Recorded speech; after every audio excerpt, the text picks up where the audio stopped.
նայեք, թե կապիկն ինչ է անում, հիմա սիրելով իր ձագին կսպանի կապիկը։ Ամոթ, ով է տեսել տկլորոց, օձն իր կաշին հագից հանում է, ամոթ։ Տեսա, այ հենց սա, ում քիթն ես փորում ասա, իսկ սա մտել է բույնը, աման փոխում է գույնը, տեսա, այ հենց սա, վիզը սկեցի հասա, ու այս ինչեր ես տեսա, սանդարջ այլ փորձանք, այս ինչ օրի հասանք, վայ, այ, հիմա վայ, թե այ։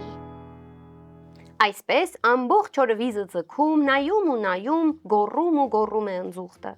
և շուտով նրա վիզն այնքան է երկարում, որ ծառերի կատարներից անցնում է։ Խեղճ կենդանիների գլուխը գնում է ընձուղտի գոռգոռոցից, խնդրում, աղաչում են, որ լռի,